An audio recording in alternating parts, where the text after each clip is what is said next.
Ok. Buenos días, mis hermanos. Seamos bienvenidos a este día del Señor. Recordemos que estamos viendo en la escuela dominical un curso que se llama, su nombre lo dice, curso básico, Teología Bíblica Sistemática. ¿Quién recuerda qué quiere decir estas palabras? ¿Qué quieren decir estas palabras? Teología Bíblica Sistemática. ¿Quién recuerda? ¿Quién me puede decir qué quiere decir? ¿Qué quieren decir estas palabras? Por favor, si hay alguien que pueda levantar su mano y explicarme a qué se refieren estas palabras. ¿Hay alguien? Nadie. Prácticamente es el estudio de los temas o la teoría de los temas bíblicos. Bueno, por ahí va.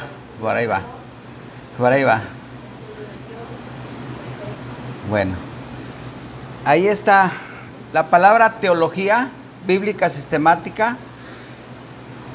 Está dividida en tres palabras bases, ¿verdad? Por eso básico. Teología, teo, Dios, logos o logía, estudio de Dios. Bíblica, porque es conforme a lo que ya está revelado en la Biblia. Es importante que lo vayamos asimilando nosotros de esa forma. Y sistemática, porque es la palabra de Dios revelada de forma ordenada y congruente. O sea, de tal forma que cada uno de nosotros podamos tener, al razonarla, una esencia de lo que verdaderamente es Dios, ¿verdad? Ese es la base de estas tres palabras: el estudio de Dios conforme a lo que Él nos ha revelado en su palabra, de forma ordenada y congruente, ¿verdad? Entonces sí es importante que nosotros entiendamos esta doctrina, porque son básicas, como lo dice ahí el curso básico, son básicas para entendimiento de lo que estamos aprendiendo, ¿verdad? Entonces, ya lo tenemos ahí anotado. Ahora lo que nos hace falta es un poquito aprenderlo y poderlo discernir para poderlo explicar, ¿verdad? Entonces, la teología bíblica sistemática es el estudio o la reflexión sobre quién es Dios de una forma ordenada y congruente a partir de lo que Dios nos ha revelado en su palabra. Y responde básicamente a tres preguntas importantes. ¿Quién es Dios? Recordemos, ¿quién es Dios? Porque no podemos estar siguiendo a un Dios que no conocemos. ¿Quién es Dios? ¿Qué hizo Dios? ¿Y qué enseñó Dios? ¿Verdad? Son tres palabras que las tenemos que ir analizando. Y esta doctrina nos enseña básicamente todo esto referente a estas tres preguntas. Ahí están las respuestas, ¿verdad? Para tener un estudio más completo y profundo de Dios. La teología, ya como dijimos, la dividimos en tres grandes temas. El estudio propio de quién es Dios. Entonces pasamos a la siguiente diapositiva. El primer punto, el estudio de Dios, porque ahí es donde estudiamos lo que es la Trinidad. ¿Qué es la Trinidad? Dios Padre, Dios Hijo, Dios Espíritu Santo. Entonces ya estudiamos a lo largo de estos días el primer punto, que es el estudio del ser de Dios. Ya estudiamos un poco acerca de Dios Padre, ¿verdad? El segundo punto que nos habla la teología es el estudio de Cristo, que es la cristología, ¿verdad? Basado en quién es Cristo, qué hizo Cristo, ¿verdad? Y que enseñó Cristo. Esto es lo que significa la cristología, Dios Hijo. Y el siguiente punto que vamos a seguir más adelante es la neumatología. Entonces, el estudio del ser de Dios, Dios Padre, el estudio de Cristo y la neumatología, el estudio sobre ¿quién? El Espíritu Santo, porque esa es la Trinidad de quien estamos nosotros creyendo, ¿verdad? No podemos decir yo creo en la Trinidad y no sé ni a qué me refiero, ¿no? Si alguien me pregunta, a ver, explícame lo que es la Trinidad, entonces tenemos que entender que Dios Padre está en los cielos, Dios Hijo vino a la tierra y el Espíritu Santo que mora en los que hemos creído en Él, ¿verdad? Entonces, ahí está las tres divisiones, ya nos lo dio, esta introducción ya nos lo dio la semana pasada el hermano que vino de Jalapa a darnos esta parte de la cristología, ¿verdad? Y hemos, en el primer punto, el estudio del ser de Dios, estuvimos estudiando la naturaleza de Dios hasta llegar a sus atributos. ¿Cuáles son esos atributos que tiene? Las características que tiene Dios, ¿verdad? Como algunos atributos incomunicables que son propios únicamente y exclusivamente de Dios, ¿verdad? Y los comunicables, que eso los comparte con nosotros, ¿sí? Entonces hay dos divisiones, incomunicables y comunicables. Eso lo estuvimos estudiando, por eso es importante que cada uno de nosotros no nos perdamos estas lecciones, porque es como estamos aprendiendo, ¿verdad? Ahora mismo ya estamos en el segundo tema que es importante, ¿verdad? La cristología. Ya estamos en este tema que es la cristología.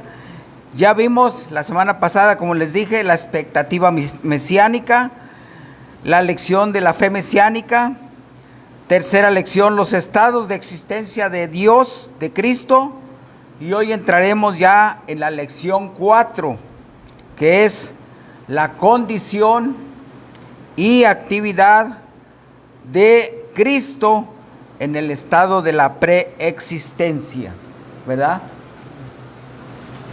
A Cristo la semana pasada, nuestro hermano también que estuvo compartiéndonos, aquí en el pizarrón nos hizo un pequeño esquema, recordemos, una raya en donde nos puso la preexistencia. ¿Qué significa eso? ¿Alguien me puede decir qué significa la preexistencia de Cristo? ¿Alguien me puede decir?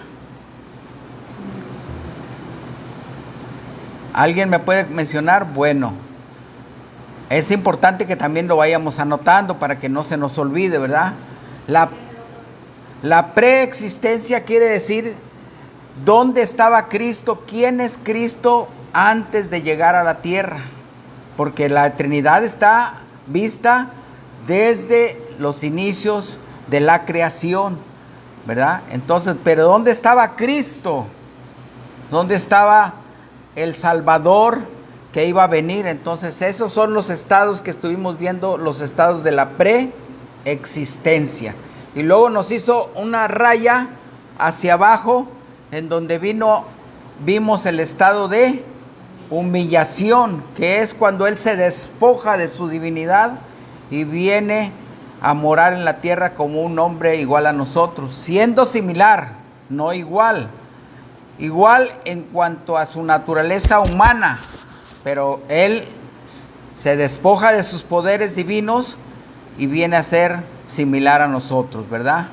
Entonces es el estado de humillación de Dios que hace, se despoja de sus poderes y viene a ser encarnándose como un hombre, ¿verdad? Esa es la segunda parte, la preexistencia, la humillación, y luego en la tercera parte, ¿cuál fue? Si alguien la recuerda, la exaltación, ¿verdad? La exaltación, que es cuando Él, desde el momento en que Él resucita y se les aparece a los discípulos todavía un tiempo aquí en la tierra, hasta que asciende al cielo nuevamente tomando su lugar como Dios, en donde ha estado siempre a la diestra del Padre, intercediendo. Entonces hoy vamos a ver cuál fue su actividad y su condición en ese estado, ¿verdad?, que estuvo en su estado preexistente, cuando estuvo en el cielo. ¿Cuál fue su condición y actividad en ese estado? Y ese es el tema de hoy. Vamos a orar para iniciar con nuestro escuela dominical. Inclinemos nuestro rostro. Gracias, Señor, por este hermoso día que nos regalas. Te pedimos, Señor, que abras nuestro entendimiento, que nos des la sabiduría para entender tu palabra. Bendice este pequeño rebaño de ovejas, Señor, que estamos aquí, Señor, dispuestos a aprender y a conocerte cada día más. Gracias. Si alguien falta, por favor, apresura sus pasos y que pueda llegar, Señor, a conocerte cada día más. En el nombre de Cristo te lo pedimos. Amén. Bueno, entonces, ya vimos, ¿verdad? En el contexto de la semana pasada, vimos los versos del 13 al 20.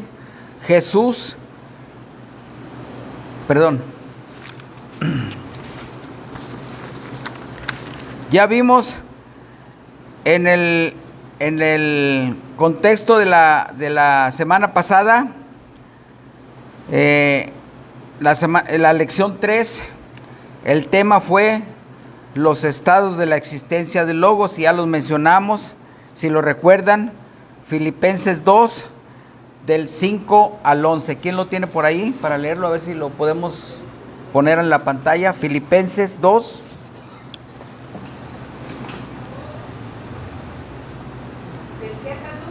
Filipenses 2, del 5 al 11. A ver si recuerdan este versículo que inclusive nos los dejaron para que lo estudiáramos, del 5 al 11. Lo voy a leer, si lo tenemos ahí. ¿Ya lo tienen?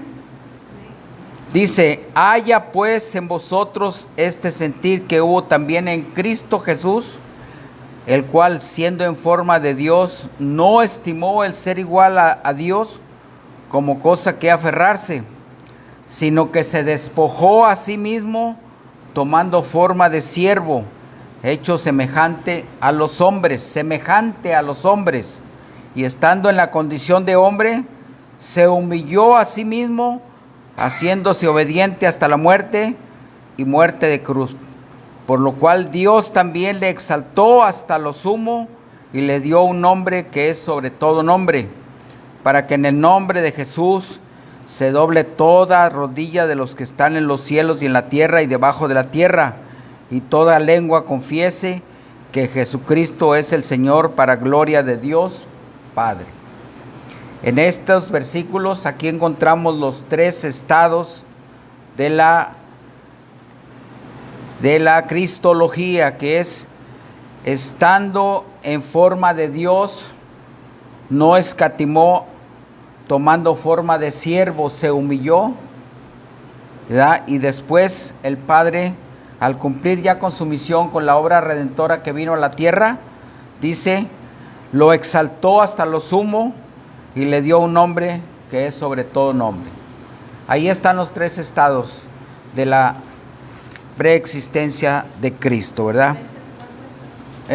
Filipenses 2, del 5 al 11, para que ustedes consideren y puedan estudiarlo en sus hogares, ¿verdad? Aprendimos que Cristo tiene tres estados de existencia, y esto es lo que nos revelan estos versículos. Primer estado, su preexistencia previo a su llegada a la tierra. Juan 1:1 también nos lo menciona, el Evangelio de Juan, ¿verdad? Juan 1:1, y dice, en el principio, Juan 1:1, en el principio era el Verbo, y el Verbo era con Dios, y el Verbo era Dios. El Verbo se refiere a el Hijo que iba a venir a ejecutar, porque el verbo es el que ejecuta la acción. Entonces se refiere al Hijo, el verbo, y el verbo era con Dios, estaba con Dios cara a cara, y el verbo era Dios.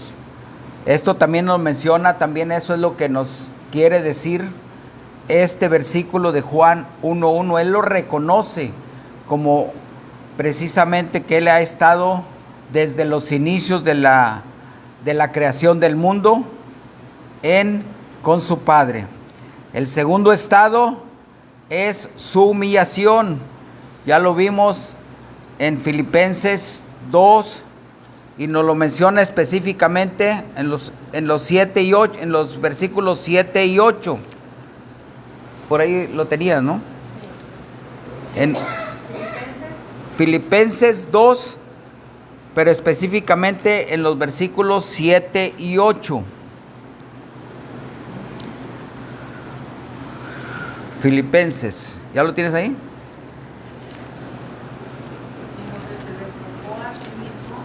Ahí está. ¿Más fuerte? Sino que se despojó a sí mismo, tomando forma de siervo, hecho semejante a los hombres. Y estando en la condición de hombre, se humilló a sí mismo, haciéndose obediente hasta la muerte y muerte de cruz. Ahí está. Ese es el segundo estado, su humillación. Se despojó a sí mismo tomando forma de siervo. ¿Qué quiere decir un siervo? Un servidor que vino a cumplir un mandato, que vino a cumplir con el mandato que le dio su Padre. Venir a la tierra, ¿a qué? A derramar su sangre y a morir por aquellos que hemos de creer en Él. Tomando forma de siervo para cumplir una misión, hecho semejante a nosotros los hombres, ¿verdad? Y el tercer estado, su exaltación, que está ahí enseguidita, en el 9, del 9 al 11. ¿Quién me lo puede leer ahí? Por lo cual Dios también le exaltó hasta lo sumo, y le dio un nombre que es sobre todo nombre. Sí. Para que en el nombre de Jesús se doble toda rodilla de los que están en los cielos y en la tierra y debajo de la tierra. Ahí. Entonces, la exaltación, Dios mismo lo levantó de donde había cumplido ya su objetivo principal y le dio un nombre colocándolo a la diestra para que en el nombre de Jesús, dice la palabra de Dios, se doble toda rodilla de los que están en los cielos y en la tierra, debajo de la tierra, y toda lengua confiese que Jesucristo es el Señor, para gloria de Dios Padre. Él vino a la tierra, pero dándole la gloria a su Padre, porque Él es el que por amor se desprendió de su Hijo, ¿verdad? Por eso es importante que cada uno de nosotros entiendamos a la perfección estos versículos, porque de esta forma no solamente conoceremos a Dios, sino veremos el amor que nos tuvo el Señor para mandar a su Hijo. Y ya hemos hecho en algunas otras ocasiones esta pregunta: ¿alguno de nosotros nos desprenderíamos de un hijo para que diera su vida por otro que era culpable? Y la respuesta siempre es no, ¿verdad? Sin embargo, Dios sí nos dio a su Hijo para que por medio de Él cada uno de nosotros obtengamos la salvación. Ahora, cuando nosotros compartimos el mensaje de la salvación, este es un mandamiento que nos deja a nosotros. Así que cuando nosotros compartimos el Evangelio y la gente no quiere entender, no quiere humillarse, no quiere arrepentirse, no nos está rechazando a nosotros, porque nosotros nada más somos los mensajeros. Están rechazando a Jesucristo, que Él es el que vino a hacer la obra y nos da ese mandato: id y predicar el Evangelio a toda lengua, a toda nación y a todo pueblo. Así que tengamos en cuenta eso, ¿verdad? Que no nos están rechazando a nosotros. Nosotros somos los mensajeros y el mensaje lo tenemos que llevar, ¿verdad? en todo momento. Para eso es esta preparación, para eso este estudio, para que nosotros tengamos el conocimiento pleno de a qué vino a hacer Cristo en la tierra, ¿verdad? Con una obediencia perfecta y obediencia de muerte hasta la cruz. Amén. En entraremos de lleno a esta lección 4, que el tema es condición y actividad de Cristo en el estado preexistente. ¿Cuál es el primer estado? La preexistencia. Entonces, ¿en qué condición estaba Cristo? Vamos a ver en qué condición estaba Cristo y cuál era su actividad en ese estado, ¿verdad? Y lo vamos a ir viendo en base a los versículos que la misma Biblia nos va a ir mostrando. Porque por eso en la teología bíblica dice: lo que nos ha revelado, no es lo que el hombre diga, sino lo que la palabra misma nos ha revelado, ¿verdad? Y cuando nosotros, al estar leyendo la Biblia, vamos a encontrar algunos versículos, a veces no los entendemos, pero en base a esta doctrina, esta enseñanza, vamos a entender a qué se refiere, ¿verdad? Entonces, el tema 4 es condición y actividad de Cristo en el estado preexistente.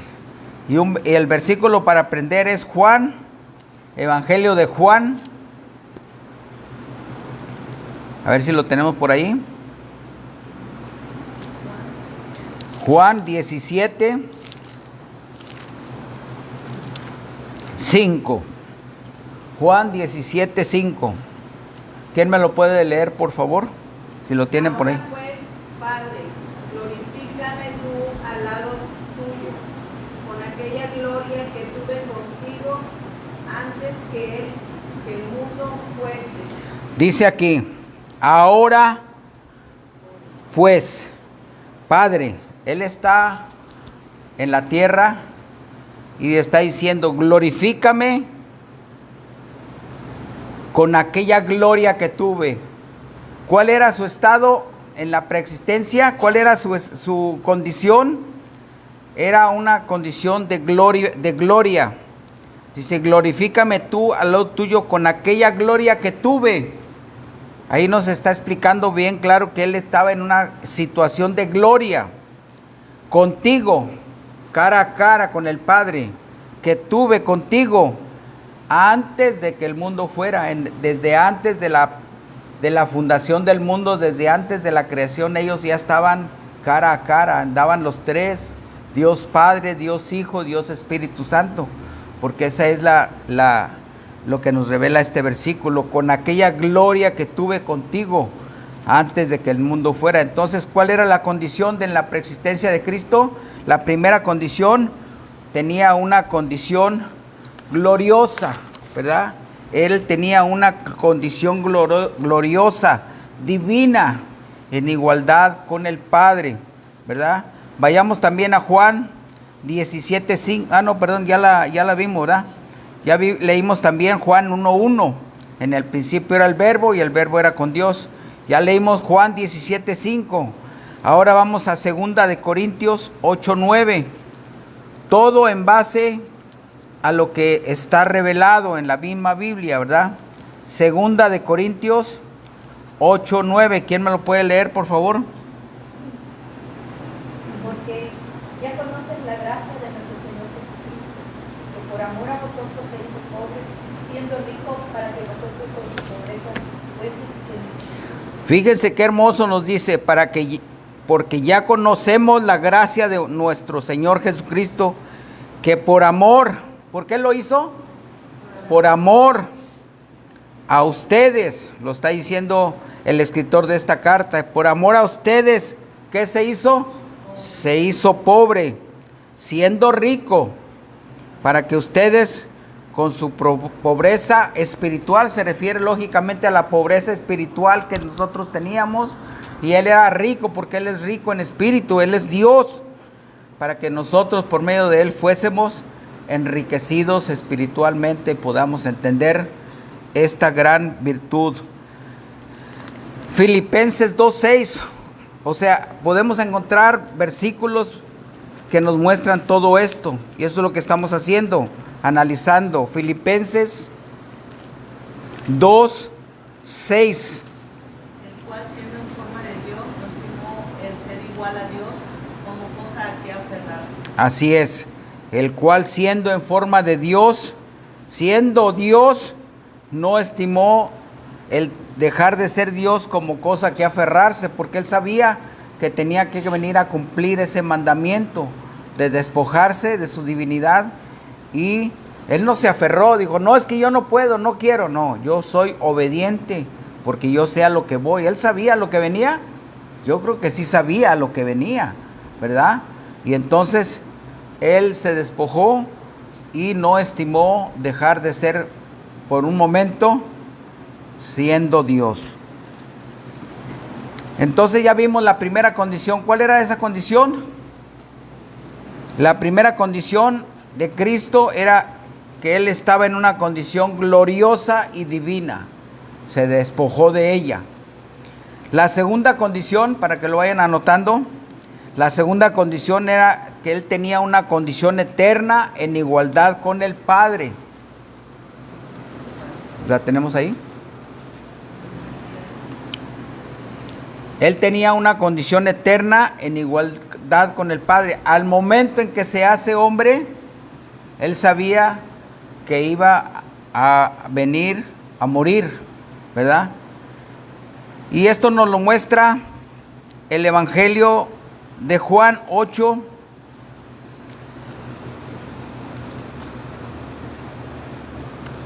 Ocho 56 al 58.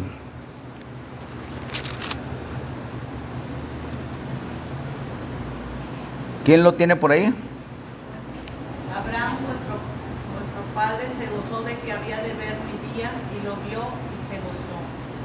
Entonces le dijeron los judíos, aún no tienes 50 años y has visto a Abraham. Jesús le dijo, de cierto os digo, antes que Abraham fuese, yo soy. Ahí nos está mostrando perfectamente bien que él ya tenía esa situación, esa condición eterna, porque dice, antes de que Abraham fuese, yo soy, ¿verdad? Y dice Abraham, el padre de ustedes, le dice al pueblo judío, se gozó porque él creyó que había de ver mi día, y lo vio y se gozó, ¿verdad? Entonces, vayamos al Antiguo Testamento en Miqueas, el profeta Miqueas 5:2.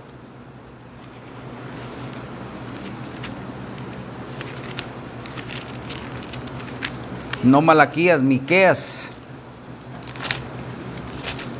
Miqueas 5:2. ¿Quién me lo puede leer? Pero tú, Belén, déjate, Efrata, pequeña para ser entre las familias de Judá, de ti me saldrá él, que será Señor en Israel. Sus salidas son desde el principio y desde los días de la eternidad. así es. Desde la antigüedad, varios de los profetas ya mencionaron esta situación en que iba a llegar, ¿verdad? El Mesías. Era una situación que ya se estaba esperando desde hacía mucho tiempo. Pero tú, le dice tú, Belén, Efrata, pequeña para estar entre las familias de Judá, de ti me saldrá, iba a venir de Belén, de ti me saldrá el que será Señor en Israel, y sus salidas son desde el principio, desde los días, desde la eternidad. Ahí menciona que él ya era el que existía desde la eternidad. Y vayamos también a Isaías 9:6, por favor. El profeta Isaías.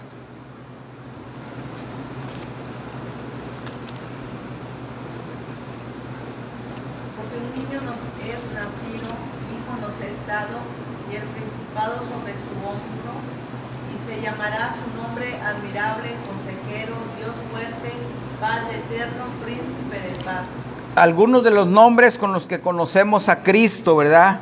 Ya Él lo había mencionado desde la antigüedad, muchos años antes de su nacimiento, porque un niño nos es nacido, hijo nos será dado, y el principado sobre su hombro, y se llamará su nombre admirable, consejero, Dios fuerte, Padre eterno, príncipe de paz, Padre eterno. Muchos cristianos, mucha gente que ha conocido la obra redentora, se dirige a Cristo como Padre eterno, así que Él es el eterno, ¿verdad? Esta es la segunda condición en el estado preexistente, una condición que eterna, en igualdad con el Padre. Cara a cara se encontraban las tres personas de la Trinidad. La tercera condición es una condición superior a la de los ángeles, ¿verdad? Porque Él no era igual a los ángeles. Vamos a ver en Hebreos, desde el 1 y vamos a leerlo desde Hebreos desde el 1 hasta el 9. Vamos a leerlo. Hebreos capítulo 1, del 1 hasta el 9. Alguien que me lea del 1 al 4, por favor. Dios,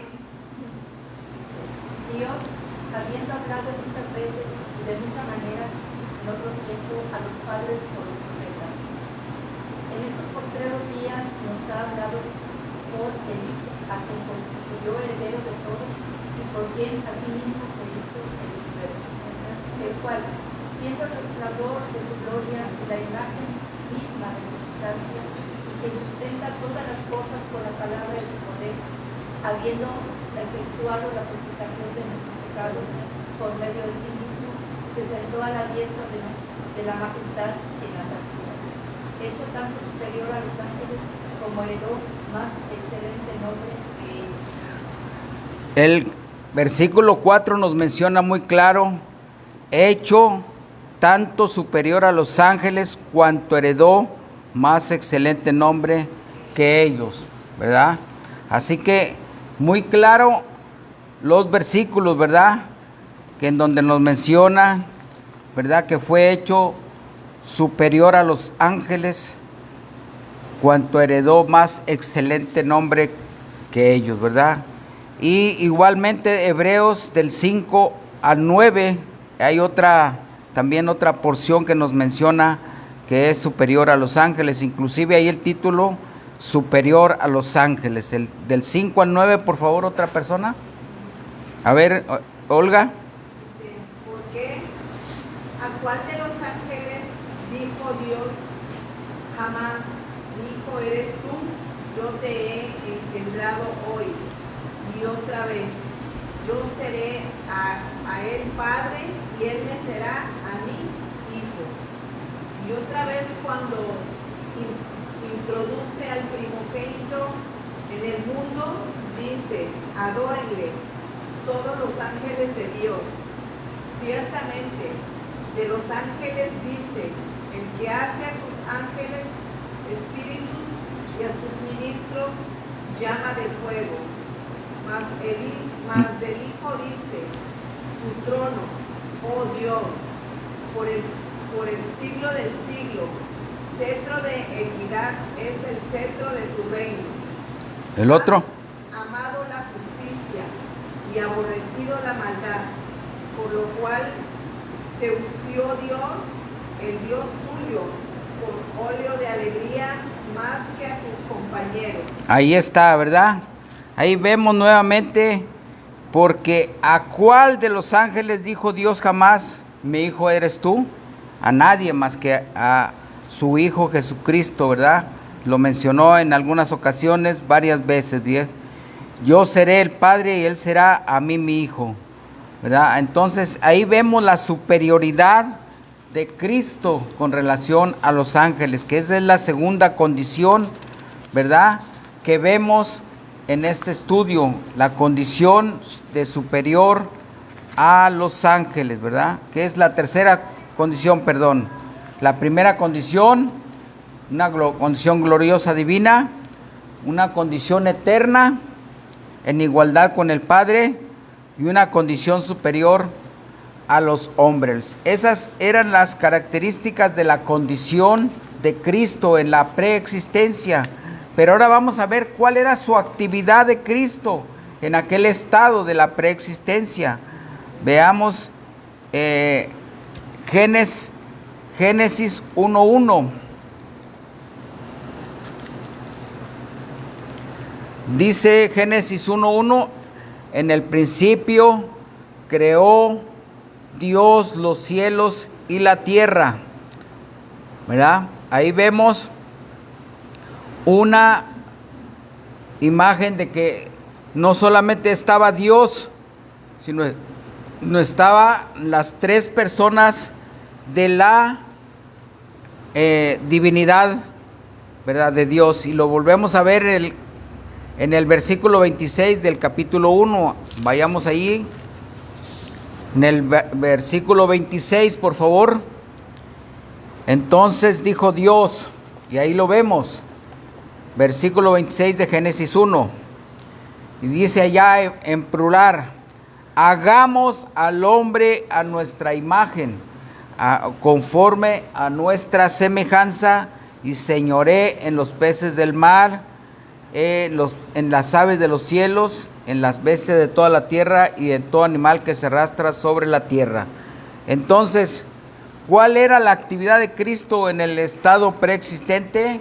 Creador, juntamente con el Padre y el Espíritu Santo, de todo lo que existe. En aquel entonces, Él también estaba en una condición de divinidad y por lo tanto Él estaba creando todo lo que vemos actualmente, los cielos, la tierra, el universo completo, al hombre, los animales y todo lo que vemos. Entonces, ¿cuál era la actividad de Cristo? Creador juntamente con el Padre. Amén. Lo vemos también en el Evangelio de Juan. Vayamos a Juan 1, del 1 al 3, por favor. ¿Quién me lo puede leer?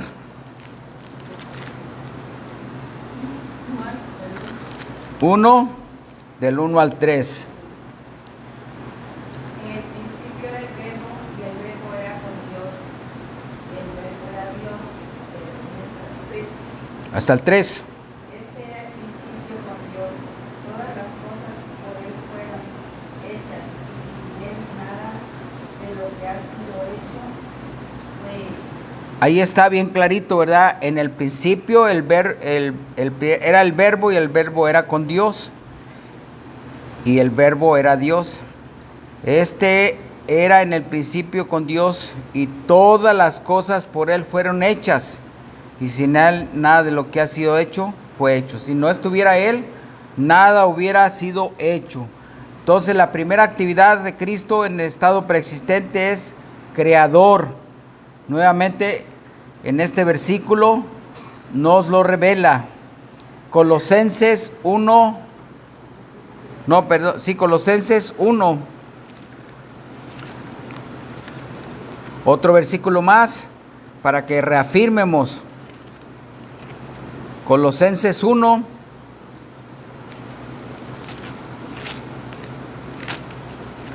...15 y 17... ...15 al 17...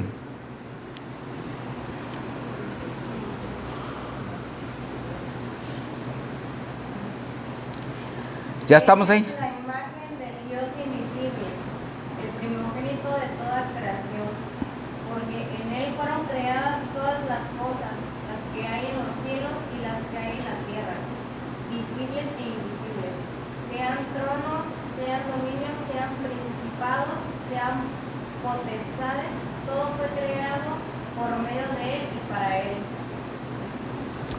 Y Él es antes de todas las cosas, y todas las cosas en Él subsisten. Hasta ahí. Gracias. Y ahí otra vez nuevamente nos vuelve a recalcar que en Él fueron creadas todas las cosas, así que nuevamente nos reafirma que Él, su actividad fue de creador, visibles e invisibles, todo lo que vemos y todo lo que no vemos que esté en los cielos y en la tierra fue creado por Él, sean tronos, reinados, dominios, potestades, todo lo que hay actualmente, nuestros gobiernos, porque todo fue creado por Él.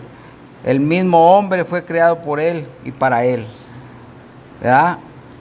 Entonces, la primera actividad de Cristo en el estado es creador. La segunda actividad es mediador de la revelación divina.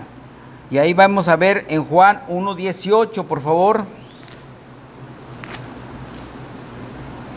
Evangelio de Juan 1:18. A Dios nadie le dio jamás. El unigénito Hijo que está en el seno del Padre, Él le ha dado a conocer. Así es. A Dios nadie le vio jamás. Al Padre nadie le vio jamás, pero vino el Hijo a la tierra que estaba en el seno del Padre y vino a darlo a conocer. No solamente lo vino a dar a conocer, sino que después al regresar a la tierra es intercesión. Él es el mediador. Ahí está nuevamente la revelación de que Él es el mediador entre Dios y los hombres, ¿verdad? Él es el que lo vino a dar a conocer, porque a Dios nadie lo había visto, ¿verdad? Esta situación de mediador es Él hizo una situación que se llama en el antiguo griego, en la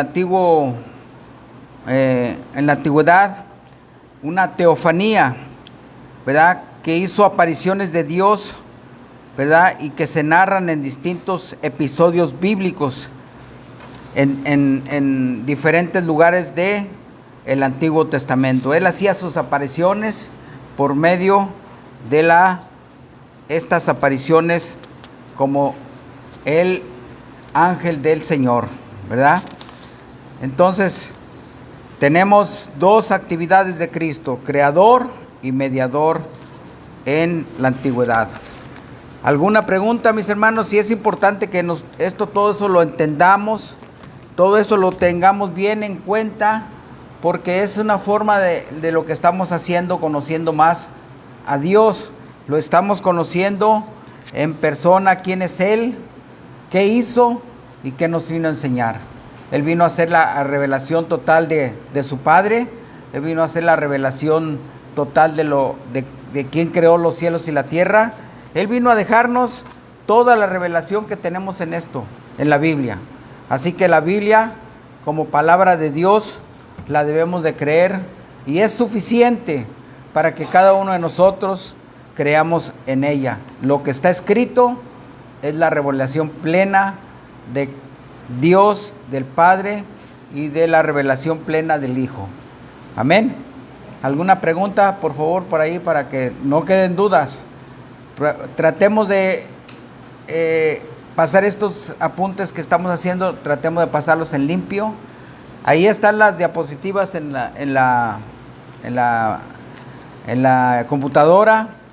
Si hay alguna duda, no lo duden ustedes en acercarse para preguntarme, ya sea a mí, ya sea a nuestros hermanos que vienen durante la semana, y que todo quede resuelto, que todo quede claro, que no haya dudas de estas doctrinas, ¿verdad? Porque sí es importante conocer a nuestro Dios total y profundamente, a profundidad, no nomás superficialmente. Conozcamos quién es Dios, conozcamos la obra de Cristo, conozcamos dónde está el Espíritu Santo ahora, porque mucha gente, acuérdense que mencionan que tienen a Cristo, pero hacen cosas terribles.